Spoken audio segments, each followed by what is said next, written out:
All right. Well, welcome to episode 4 of the Action Takers podcast. I'm your co-host, Nate. We got JC here today. Every day. And we're ready to just fucking kick this thing off rolling. It's a crazy world out there. And, we got plenty of stuff to talk about: business, life, the world. It's about power. We stay hungry, we devour. Put in the work, put in the hours, and take what's ours. How you doing, JC? Dude, Nate, I am doing absolutely wonderful. It's crazy when you take something when you take some action and then like a year and a half you start seeing those actions like pay off. Dude, I feel amazing right now. I'm lighter than ever. Feel like I'm incredibly in shape. I can see like the tips of 2 abs, so I'm pretty pumped up. Oh, man, that is awesome. Because, summer's right around the corner. I'm sure you're going to want to be, at the pool, at the lake. I know you got your lake house. I mean, you got all kinds of good stuff going on. So that's awesome. That's really good. No. Talking about the lake house, not good at all. Good God. As good as I feel right now, on Sunday, I was elbow deep into toilets and just cleaning out fucking clogged sewer lines. Come to find out, I also started a plumbing company because you can't get any plumbers out these days. And I had to, I had to get dirty. I had to get real shitty is what I called it. It kind of sucked. So the lake house, if you rent the lake house, great news, brand new toilet, okay, brand new porcelain, brand new seat, okay. It is ready for your spray and pray, That's awesome, because that's very important, because that's the last thing you want to get a call at midnight or 1 a.m. from whoever's renting it saying, "Hey, I'm having some plumbing issues. Can you please come out right now and fix it?" It's the worst. Hey, but you know what though? Like you just said, I mean, maybe there's your next business idea. There's a shortage of plumbers. I mean, it's always a good business / handyman. Whatever, you can kind of go either route. You want to be more broad, do the handyman route, and that's always good. Dude, so sure enough, I got a phone call today from this lady saying, "Hey, can you come by? I need you to take the slats out from underneath our bed to essentially lower the bed." It's an older couple, and I sure enough show up. Yeah, it's one of my neighbors. Like, if I can live down the street, no big deal. I've kind of like fixed up their mailbox and whatever. But the guy hands me cat. I'm like, dude, no, I don't. Like, it took me 5 minutes. He's like, no, I'm paying you, dude. I've never been paid so much in a minute in my life. It was 3 pieces of wood. I had to just lift up, pull, done. Made $25 a minute. It was incredible. I felt like a fucking lawyer, an attorney. But the thing that the guy said, he goes, I want to pay you well because I can't find anyone. Like, for years, I need help. I'm old. Like, I can't do as much as I used to. And there's just no one out there these days. $1 million business idea right there. I mean, that's exactly what all entrepreneurs do. There's a need, and find service that need. I mean, and I'm sure they're not the only people in your neighborhood that could use that help. So, we love the old people. We're gladly helping the old people. So the guy asked me, he goes, "What's going on with like people not working?" And I'm like, shit. I mean, look who you elected into your government. I mean, they're just pumping out cash like no other. It's no big deal. They're patting people on the back saying it's okay. And now they're shipping off more of our millions of dollars in taxpayer funds to a war that we're not even involved in, apparently. But yeah. I mean, it's really unfortunate that a lot of people these days, and a lot of people say the younger generation, but I think it's spread to all age groups of people that don't want to work. Get the handout, get enough to just be comfortable enough. But I mean, maybe not now, but it's to me, it's kind of just, it's crazy. It's mind boggling that, people don't want to, work and provide for themselves. They'd rather get a handout and, stay home and, be in the metaverse or be gaming or doing whatever they do for, 9, 10, 12 hours a day. I mean, I drive myself crazy taking a couple days off. So I can only imagine just, or how people can just do that day in and day out. I'm going to disagree with you. I came out and I posted something earlier this week. I want to not do anything. I want to be so bored that I have to wake up and go, God damn. Because if you're so bored and you've done the job as an entrepreneur, like, at some point in time, you're just gonna hire everything out, and then all of a sudden you're like, oh shit, I need to start something new. I can't. I'm with you. I can't sit around. Like it's crazy. Like we've got this vacation planned, and my wife looks at me and she goes, "Can you just relax for a couple days and like not worry about the other business stuff? Like don't start a new business while we're on vacation. Like because I am notoriously I bought the domain. I've got the website about half done. You know, by the time we fly into the States, and it's just like, can you just take a deep breath, please? I mean, it's a business trip, right? I mean, you got to be looking for new opportunities where you're going. So it's just kind of hard not to. That's you gotta get that tax write off. Yes. It's anyways, what I mean, how are you doing, buddy? It seemed like you had a little rough start today. Is everything going good? I mean, everything's going as good as it can be. I had to get some new tires for my car. Um, but yeah, it's beautiful here as it is always. I think it was nice and warm in the 70s. Next week, we're here in middle of March. It's going to be 80s next week, so I'm looking forward to that because I just love summer. I love the heat. So but it's good. Uh, you know, taking everything one day at a time, like you got to do. Just put in the work, put in the discipline, like we've been talking about every episode. And yeah, and you want to talk about that too. Uh, someone today noticed like, hey man, you've been working out a little bit harder, seeing those gains on you. So it's always good how get a compliment when you've been putting in the work. I've been working out forever, but this year I wanted to take it to that next level. I've been doing a little bit harder, and hey, it's always good to get that compliment from people noticing that you're doing the work.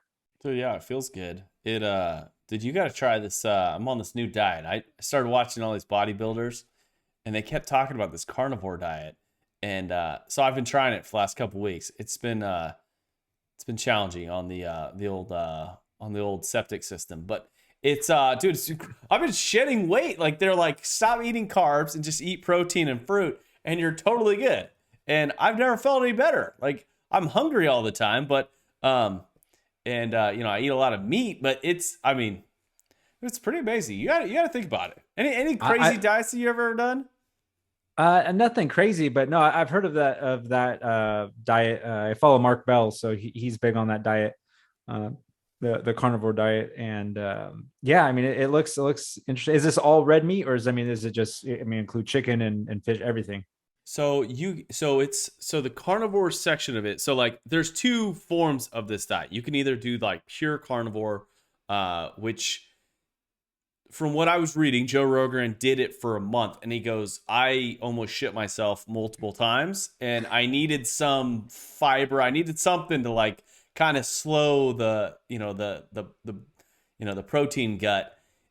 So he added fruit, and that helped, and it kind of added some healthy carbs and stuff. But so the carnivore part about it is pretty much it's anything that is like animal related. So like any animal product. So like for example, you can have like hard cheeses. You can have a fucking steak. You can have some chicken. You could have what else? Bone broth. You could have anything that's related to the actual animal and what they produce. And so yeah, I mean, shit. I mean, on some days we have we have eggs and bacon, and we can have all those goody things when it comes to you want to kind of stay away from all, like the one thing you want to stay away from is like processed meats, like Okay. like anything that's processed. Okay. Yeah. So Man, so yeah, it's basically opposite of a vegan diet. oh, it's complete. Like I can't even like we have some friends that are doing this like plant-based diet. I can't even hang out with them. Like I'm like, I need a plate of meat. Like tonight I had literally like 2 pounds of brisket, which I overcooked, and it tasted like more like brisket jerky. But like yeah, tonight I had like literally almost 2 pounds of like meat, and then I had like a cup of fruit, and that was it. Man, that sounds delicious. I'm a big barbecue fan. Did you smoke it? Is it smoked brisket or? Nope. Did it in the old did it in the old oven, and it turned out horrible. It was absolutely the toughest thing I've ever eaten in my life. Like literally, like could have put it in a bag and sold it as jerky. It was gross. It was the seasoning was good. Other than that, it was just chewy, very chewy. Okay. Well, I mean, hey, as long as you learn something, right? Know what you got to do for next time. you know. That 275 for 2 hours is overdone. It's it's the way it goes. One of these, I'd like to get one of those like smoker things, one of those meat cabinets. I don't know, but that's too much effort. I'd just rather pan fry it or barbecue it and consume it. You know, but they do come out delicious. Yeah, I know you're like smoking for 12 hours. Oh yeah. You know, started at 5 in the morning. It'll be ready, you know, be ready by dinner time. But they do come out delicious. And I've had some meat from some of those smokers, and it's, if you're into some good smoked food, that's definitely the way to go. The Uh, the one thing that we've started doing, which I knew nothing about until like 6 months ago, an air fryer. yeah. Incredible. Oh my god. I didn't know what this one any frozen product that is like carnival related at all. Like it corn dogs, I mean little burritos. Oh my god. I would gain fucking 80 pounds if I kept doing that. But throwing meat in that, oh my god, it's incredible. Yeah, you got the air fryer, the Instapot. I mean, all these things that are. I don't have one myself, but you know, I've had food from them, and it's pretty good. Yeah, and it's crazy, right? You just throw it in there, and it's good to go. We're like super fast. Dude, it's I highly recommend it. It's one of those devices that literally it has saved my butt multiple times. But what cracks me up the most is like we're talking about things that 10 years ago I would have cared nothing about. I'm like, you're an idiot. Why the hell are you talking about cooking products? Why are you talking about a diet? What are you doing, fatty? Like, just stop eating so much. And you know, that was back then when I could eat literally anything and be totally skinny and having, I mean, I could eat two Big Macs and it was no big deal. I couldn't even gain weight. Like I could have had 6 of them. I wouldn't have gained it. Man, you know, it's funny though. Well, not funny, but as you don't eat that stuff anymore, when you try and eat something, like you just feel like crap. I mean, eating healthy, and all of a sudden, let me throw in a Big Mac, let me throw in some Taco Bell, some Jack in the Box in there, and you're just like, oh my gosh, It's you can't handle it. no, you might as well take a little fucking shot of Pepto Bismol because you're gonna need it. It's gonna be a rough night. Uh, anyways, what else we got going on, Nate? You know, I mean, we got to just dive into some stuff, you know, right? I mean, our whole basis of our podcast, taking action, you know, being great, not being average, you know, bettering yourself. You know, right now is the time to do it. I mean, everything's going up, and if you want to survive, you know, you have to do more than just what's been going on, or what you've been doing every day. You know, there's you were talking about businesses. I mean, you know, should you build a business? Should you start your own, or buy a business, or start your own? I mean, you've found things, you know, helping people with the stuff around the house. I mean, you know, handyman slash whatever kind of services. What are your thoughts, or how do you feel about, you know, people either buying a business that's already existed, or starting one from the ground up? I think I would tell someone that you have to look at your risk tolerance and you have to look at like how much time and how much runway that you have. Because starting a business, I mean, you and I have both done it, and it's one of those things that like in the beginning, it's like gasoline. Like you're going fast, things catch on fire and you're putting out fires, you're excited about new customers, you're excited about new experiences and delivering, and you're just racing. It's like a fucking 100-yard sprint, but you realize like it's not a sprint, it's a fucking marathon. Like you've got to make it last. And I think starting a business, if I was going to do it all over again, as a young person, I would want to take several at bats in starting businesses that was going to create something massive, something that I could turn on and sell. Maybe that could go public. But as I get older and I feel like the smarter I'm getting, or maybe the people I'm listening to, I'm realizing that really, really wealthy people don't actually build anything. All they use is leverage, in the sense of they go out and get capital and they absorb or consume, or not absorb or consume. That's the worst way to describe it. They acquire or they purchase businesses. And if they need something that their existing business might need help with, like marketing, they'll go acquire a marketing company that's already making money and then just implement them into their business. And for me personally, I'm currently looking at a couple businesses to buy. And that's kind of the path I'm going to go down. I'm chasing cash flow. I'm looking for people who I can shove in there to operate and to really kind of hit the ground running. And I can kind of take a kind of a not a CEO role, but more of a like advisory role when it comes to acquiring these things. Yeah, I mean, I'll touch on just kind of to reiterate what you're saying, that yeah, I mean, in the beginning, starting these businesses, I think it is so fun, right? You're building something, you're getting whatever it is you're selling, right? You're acquiring your inventory. If you're having a storefront, you get to build out a store, build out whatever it is you're doing. So it I think definitely starting it from the ground up, you are going to have that fire and drive because you're building it, and I think it definitely helps for the longevity of it. uh because you're going to need it. There's going to be those days where it's a struggle. Maybe the fire isn't there because of whatever, you got no one coming in the door. It's just slow. You maybe can't find more inventory. Right now there's inventory shortages, so I mean, depending on what you're doing, maybe you can't get enough inventory. So it starting it is definitely fun. It's challenging. And then, buying business, I think the biggest thing is just finding the right one, because there you can find tons of businesses for sale. I mean, there's restaurants, there's all kinds of things. You just got to ask, why are they selling? And by buying this business, what, obviously you got to look at the cost, and what are you acquiring for that cost, and is it, I'd have to just sustainable. I mean, because sometimes people are selling things that aren't, you'll see a business that's being sold and it's like, I can go buy myself a truck, get a license, and do the same thing.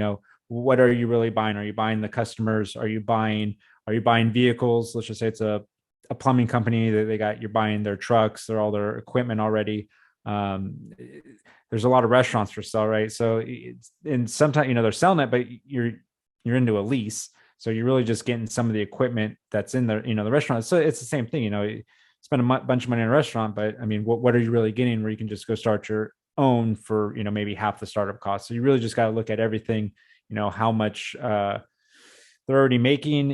And the tough thing, I think, too, is you got to be careful. These businesses, let's just say it's a really successful business, is that sometimes the owner is that business. So as soon as you take away the owner, well, maybe you lose the customer. So maybe you just they're doing real good.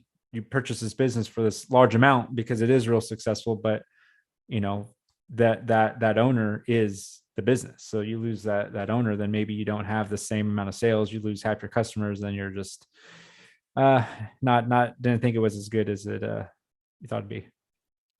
Well, it's like one of my things that I look at when I'm analyzing businesses to buy is I'm looking at something that, I guess just because of how old I am and like what I've experienced in life, I want something that's not necessarily recession proof, but recession resilient. Something that's not going to go away in a recession, because it seems like this wave of the economic wave that goes up and down about every 8 to 12 years.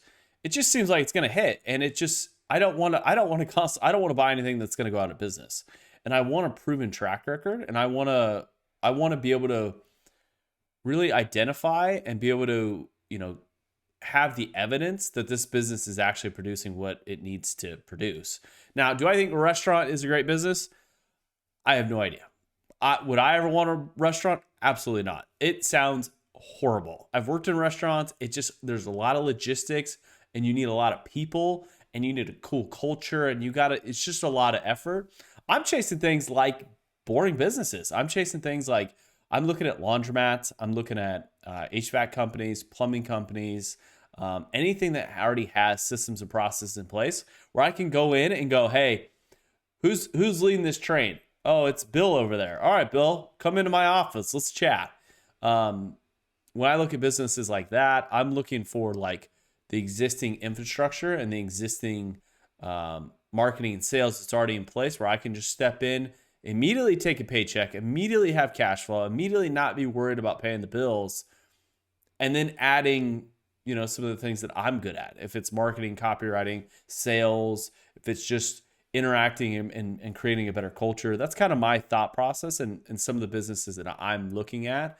And also, and anything real estate based. If it's an RV park or if it's a fucking marina or a storage facility, a car wash, anything that another thing that is in common with those businesses, it doesn't take a lot. Like there's not a lot of people. You could automate a lot of those things. So that's kind of my thought process when it comes to building versus buying. I'm in a buying mode right now. There are so many people who are retiring, and there's so many people that are literally just closing up shop. And it's because that one, they don't know if they can sell, or two, it's been for sale for a long time. And there's just no operators out there. There's no people who want to go in and take the chance and take the risk. And there's people who just don't have any clue that you could go get an SBA loan. They'll cover 90% of it. You get the other 10% owner finance. You're in the deal for no money, and you could be replacing your own W-2 income with buying a business that's producing, I don't know, having $1 million in sales. So that's kind of my thought process. No, especially with that real estate, right? I mean, there's so many businesses that have the real estate, which is definitely the way to go. Versus having to rent. I mean, some things you can't help. For the most part, usually a lot of restaurants are in some sort of strip mall, or a lot of businesses are like that where you do lease. But man, if you can get a business like you're saying, a car wash or whatever it is, that has a piece of real estate attached to it, I mean, it's just almost like a security blanket, almost, just because it's the business fails, at least you still got the property that you can always sell, and someone a Starbucks or someone big will want to come and develop it if it's in a good location. So yeah, I think it's definitely way to go. I mean, that part of the business is definitely sales, marketing, doing that, growing that part of it, because sometimes that's all it needs. Maybe they do have the good people in place, but that's not their things. Like I said, maybe the owner wants to retire, and boom, you move in and just and go for it. It's definitely nice. Make your own hours. Well, so like a couple tools, some of the things that I use to find businesses that people just don't know about is I look on Facebook Marketplace. You'd be surprised, and if you just type in businesses for sale, what'll pop up? You'll get guys who are in the service industry trying to sling their equipment and their like customer list or their current clientele, their subscriptions. But then also I check bizbysale.com is one of them. It's more for brick and mortar type businesses. So like if you're going to look for a laundromat, car wash, if you're going to look for that restaurant, if you're going to look for, that mom and pop place, maybe that storefront, that's a good spot. But then also like if you want to do like online businesses like flippa.com or quietlightbroker.com.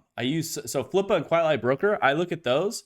If I'm looking to create a company, especially an online company, I'll go on there and I'll start looking at businesses that are for sale and seeing what their multiples are and seeing what their revenue is, because they'll provide you with all that information, which is just, I'm always interested. I'm always kind of like, I'm very intrigued, and I like to figure out what kind of how things work.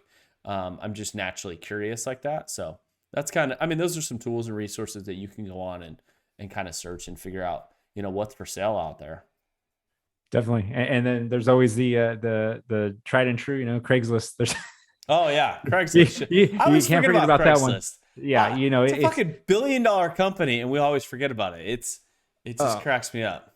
Yeah, I mean, it's there's stuff on there, and I mean, you can drive around too. And besides the help wanted signs, mixed in there are some business for sale signs. So business and properties for sale. So it's always good just to do a good old drive around. And that even that, I mean, just you're talking about, research, curiosity. Like, I mean, there's so many things in that you can things to do. I mean, drive around and look at places and where are good locations and what's for lease, what's for sale. Because sometimes that's there's a lot of people that don't use the internet, especially like you're talking, if they're older people looking to retire, maybe their business isn't on social media. It isn't, they're just doing the old school way of just have a sign out there, and just selling it, for sale by owner. Well, you'd be Um, surprised on like if you just reach out to these people, especially if you figure out a business that you like, it is interesting to you, or you think is going to be profitable, or maybe you could add some systems and processes in, add some technology. Just go out and start cold calling these people, or just show up. You'd be surprised on the guy who's running the HVAC company. I guarantee you, probably doesn't have a computer. Probably has a fax machine. He's probably doing everything handwritten. He's probably got a secretary that's 110. She's, as old as dust. And go in there and have a conversation with him. Be like, hey, would you ever consider selling? Have you ever thought about selling? Or you look like you're about to retire. I mean, do you have any plans? Do you have kids to pass this thing down? You'd be surprised on how many people are out there that just, they've got kids or they've got grandkids. They just don't want anything to do with it. They'd rather be YouTube stars and Twitch streamers than actually run a business that's making a couple $1 million in profit. yeah, I mean, that which is totally cool, because I mean there is, branding and doing all that stuff on social media, which what we talk about all the time is where to be. And but even with that, right, I mean, so you got a business that is not on social media, and just add that to it alone will probably start increasing profits, you know having people know about it, is, which, like I said, there's a lot of business that we've talked about too on previous episode. They're so successful that aren't on social media, that have word of mouth and all the, quote unquote old school way of doing things, and they're still doing good. So I mean, you can at least 2x these people, these businesses that haven't, been doing anything of Dude, the I modern times. I own one. I got one. It just, I fucking hate myself sometimes. It's like, why aren't you posting more content on social media? And it just shocks me. Like, I've got a sign for my storage facility. I got like a website and like a Google My Business. But other than that, like, it's just, you got to drive by to see it, and it just always shocks me that I put up a post on social media and then I'll get 2 phone calls about it. Like, hey, by the way, wait, you got a unit available? And you're like, shit, I should be posting this every single day. But, I just fucking lazy, old school business owner. Yeah, I mean, you should, be pumping content for that, storage facility, every day. I mean, right? You make a reel like, hey, just, unit 150 just opened up, you guys, and I'm sure you get some calls, get that rented out, within a day or two. Dude, that's a great idea. That's a great idea right there. I should get hyper focused on like the tiny town, the tiny towns around there, and just like hashtag the shit out of it. And Yeah, dude, that's a brilliant idea. I'm gonna implement that tomorrow. I'm gonna create some reels tomorrow in I would, regards to that. yeah. I mean, and it's funny because like the people that I follow, they all talk about this. Like, no matter how boring it sounds, there is, there's a niche for that, right? I mean, storage facilities, right? Oh my gosh, who wants to, TikTok and Instagram about storage facilities? But there's going to be people that need to rent them, that have one they maybe want to clear out. I mean, they want to get rid of. I mean, there's all kinds of stuff, ways to make, things interesting. Obviously, Storage Wars is well, I think it's still on, but people are interested in storage facilities. Dude, there's a couple people on like TikTok that are doing the storage unit TikTok, and I just, my biggest problem is like, it's really tough to get fired up about making content about rolling up doors. Oh, we got another unit to clean out. Like, guess we're gonna have to sweep this one. Oh, this one had a dead rat in it. Like, it just, like, I don't know. I gotta figure out how to make it interesting, because I think there's an avenue out there, and I think there's so many people that are looking to like invest in self storage because it got so popular the last like 5 years. And if you just created content around, I mean, should I own a facility? I might as well. I just got to go down there. I'll just go down there and record for like 2 days and just come up with like 200 reels or something crazy. That or you just, have your other side business of you're going to create a fake storage facility facade, one fake unit in your backyard that you can act like you're at your storage facility. Dude, oh my do god, it in the backyard.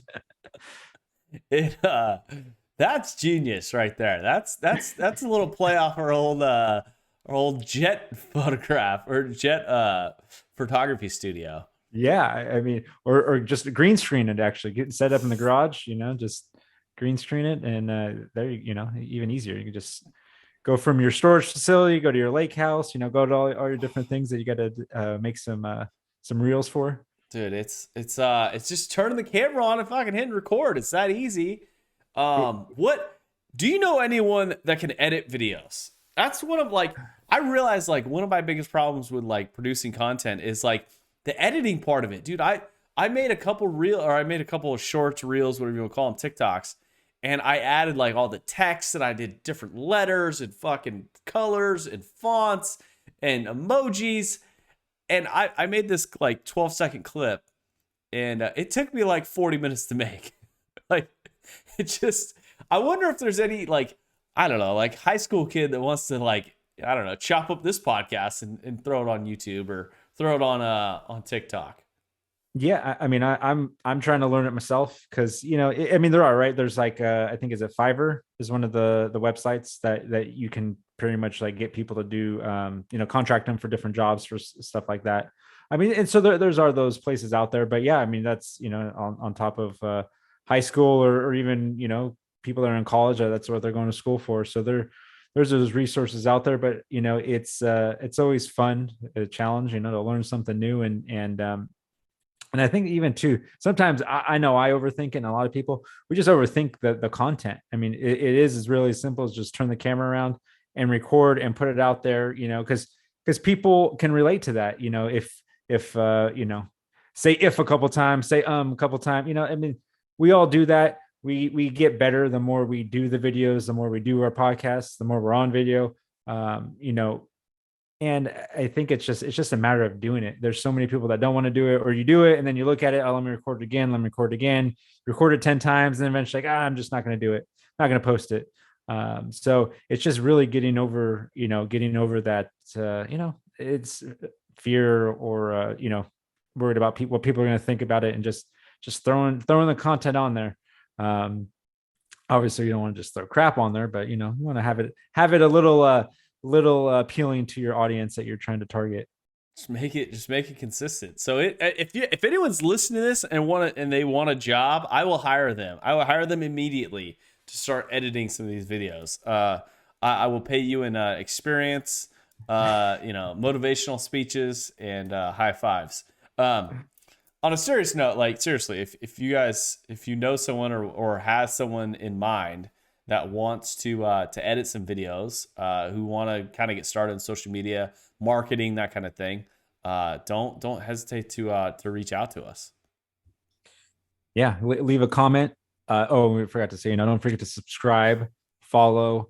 On YouTube, we're going to be dropping here on the podcast platform soon.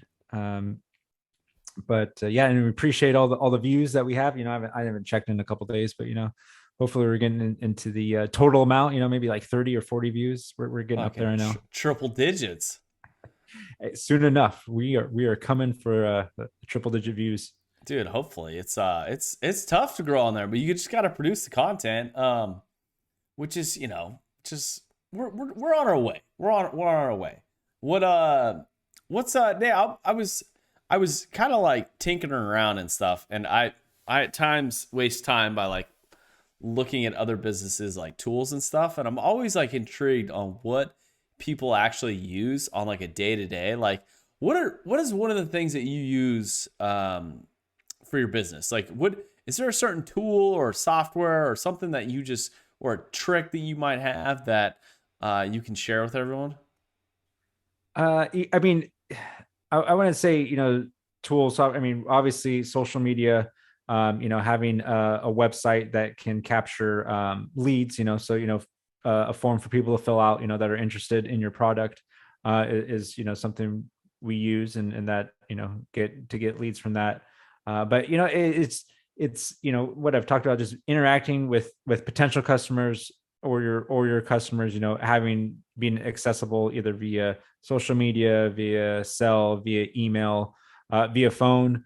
Um, just basically making sure that they can, people can contact you. I think is one of the tools is just being available and being able to be contacted. There's so many ways that people can get in contact with you. Just make sure you're on all those ways or platforms. And I mean, there and with what we're talking about, you as a person, as a brand, need to have social media, and then also your business or the business that you work for, if they don't have it, suggest to the upper management or whoever's in charge, hey, we should probably have a social media account because we can reach customers that way. People want that's a lot of people are on there. So if they're looking, that's one of the things. And you got your Yelp, you got your Google reviews, but at the same time, there's a business. I always check the Instagram, right? If I'm at a restaurant, see what their Instagram looks like, because having your hours on there, having your address on there, it's just another way that people look and try and find businesses. So if you do have that, on your Instagram account, make sure you have your address, make sure you have all your phone numbers on your contact all in there saved. Just anything to make it easier for your potential customer client to get a hold of you, to find out about you. Have it on there, right? I mean, and two, sometimes I'll see businesses, and they don't have the, not that they don't have the correct content, but have stuff on there that, hey, we have. I know someone looked at someone's Instagram, like, hey, you posted this thing. Oh yeah, we don't have that anymore. Well, make sure you're posting recent food items or drink items that you have. If you've only had 5 posts and so it's something that's not on there that's on there that you don't have anymore, we'll post what you do have, because people are going to look at those things. You want to sell people. Instagram is still big on aesthetics of pictures, and make your food items look the best, make your products look the best, wherever it is, because people are going to check it out. So those are just, like I said, being able to be contacted and being on those platforms is a good tool to use. Yeah, I gotta ask you. You brought up restaurants a lot. Are you buying a restaurant? What are you buying? I'm not buying a restaurant, but I love food. What I mean, I as could most see of us you. all do. I could see you running like a handful of In-N-Out burgers. I feel like that's in the cards.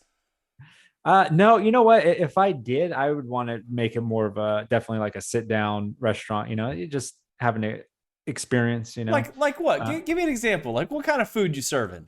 You serving steaks? What are you serving? Yeah, like, no, I think crazy jambalaya or a nice steakhouse would be awesome. Yeah, I think that'd be cool. Or a breakfast. I love breakfast. So a nice breakfast place. Make sure you can go in, get your stack of pancakes, some sausage, eggs, some good coffee. You can't go wrong with that. Maybe some mimosas. I don't know. Just it's that's incredible. It's some of the steakhouses I've ever been to. Like, I would, if I was going to create a restaurant, which I'm not, I'd want to create the fanciest restaurant that has like some of the most high dollar things on the menu, but you get to dress like shit. Okay. Like, we don't care what you fucking dress like, like if you want to come in board shorts and fucking flip flops, come on in. We're still going to serve you an $80 steak. Cause I've been to a couple of those fancy restaurants. They look at me like, bro, you can't wear sandals in here. I'm like, why the fuck not? Like, no, you got to have like pants. And I'm like, more board shorts. Come on, what are we doing? I don't know. They usually make me sit at the bar too, but I mean, you to I know that go down to a different road, but how about golf courses are the same way, right? Hey, I just want to enjoy some golf. I don't want to be all dressed up, and have to be looking super fancy in a freaking polo, have my shirt tucked in. All right, because sometimes you just want to throw on your golf shoes and be in some regular shorts and a t-shirt and go golfing. So you would get along real well at our club. It's we routinely go out there and just like in basketball shorts and a t-shirt, and they're like, "You going to play golf today, huh?" And I'm like, "Oh yeah, we're gonna go walk 9 holes." We're like, "Okay, have a great time." Fucking see you later. Fucking just cracks me up.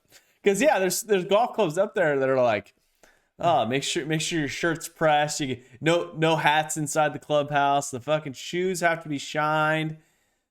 And I got no time for those places. Like every once in a while, we'll go to something fancy, but it just isn't. I don't know. I like the not old school. I like the new school side of golf. I'm not into the dress codes. I mean, yeah, it had to do it right for our games and back in the day when in high school, but but it's still fun to freaking just be relaxed, and that's the whole point of playing golf is to have fun and enjoy yourself out there.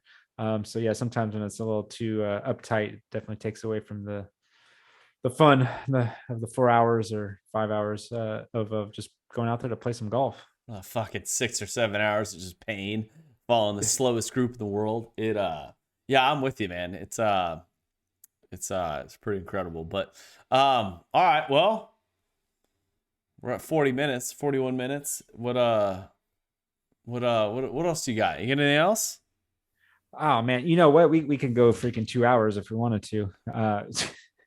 There's so much stuff we could just rabbit hole into, which we usually do.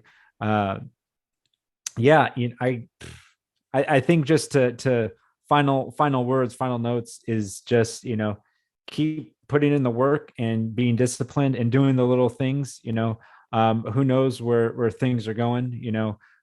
Everything is going to keep getting more expensive, and you can either complain about it or you can do something about it. And that doing about it is bettering yourself and being prepared and putting in the work to find out how to acquire more money to pay for things, because you still got to drive, you still got to eat. So and no one's going to come save you. No one's going to come save us. You got to save yourself. So freaking start stepping it up. I agree. And if you're real hungry for some beef, there's an affiliate down there in the bottom of the link. No, I'm just kidding. Hey, that's coming soon though. Soon.